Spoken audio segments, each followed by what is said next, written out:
दक्षिणेत प्रभाव वाढवण्याच्या भाजपच्या प्रवासामध्ये आज एक मैलाचा दगड रोवला गेलाय। ओडिशामध्ये पहिल्यांदाच भाजपला स्वबळावर सत्ता स्थापन करण्यात यश आलं। ओडिशामध्ये भाजपचे पहिले मुख्यमंत्री पदावर विराजमान झाले आणि गेल्या 24 वर्षांची नवीन पटनाईक यांची घोडदौड रोखण्यात भाजपला यश आलं। बघूया याबाबतचा सविस्तर रिपोर्ट।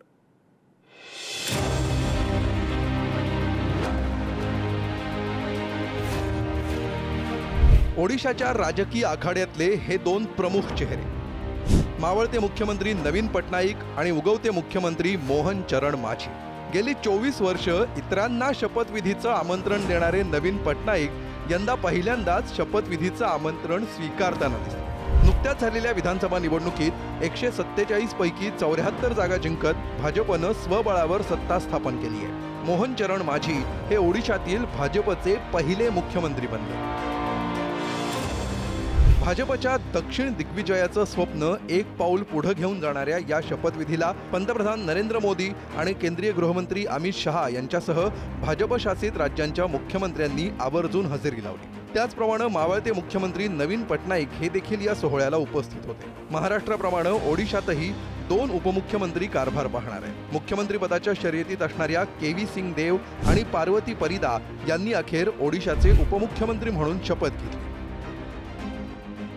ओडिशाचे नवे मुख्यमंत्री मोहन चरण माझी हे चौथ्यांदा आमदार म्हणून निवडून आले। आदिवासी समाजाचं प्रतिनिधित्व करणारे माझी 2000 साली पहिल्यांदा आमदार झाले। सलग 4 वेळा आमदार राहिलेले माझी त्यांच्या उत्तम नियोजनासाठी ओळखले जातात। ओडिशात भाजपला स्वबळावर निवडून आणण्यात माझी यांचा मोलाचा सहभाग आहे। मुख्यमंत्री पदाच्या शर्यतीत असणाऱ्या नेत्यांपैकी माझी हे सर्वात तरुण चेहरा होते। 53 वर्षांचे माझी आता ओडिशाच्या मुख्यमंत्रीपदी विराजमान झाले। ओडिशा की जनता को जो प्रतिश्रुति भारतीय जनता पार्टी ने दिया है मोदी गारंटी के तहत, इसको पूरा करना है।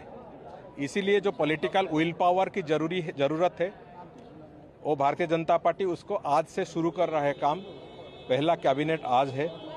मैनिफेस्टो में जो हम लोग कमिटमेंट दिए थे उसको लेके आज से हम लोग काम शुरू कर रहे हैं। ओडिशात पहिल्यांदाच भाजपचं सरकार स्वबळावर स्थापन झालंय। त्यानिमित्त ओडिशातील सर्व राज्य सरकारी कार्यालयांना अर्ध्या दिवसाची सुट्टी जाहीर करण्यात आली होती। एकीकडे ओडिशात भाजपचं स्वबळाचं सरकार सत्तेवर बसलंय, दुसरीकडे आंध्र प्रदेशात भाजपच्या साथीनं चंद्राबाबू नायडूंचं सरकार सत्तेवर आलंय। काँग्रेस आणि डाव्यांचा गड असलेल्या केरळमध्येही भाजपनं यंदाच्या लोकसभा निवडणुकीत चंचू प्रवेश केला। सुरेश गोपी यांना मोदी मंत्रिमंडळात राज्यमंत्रीपदही देण्यात आलंय।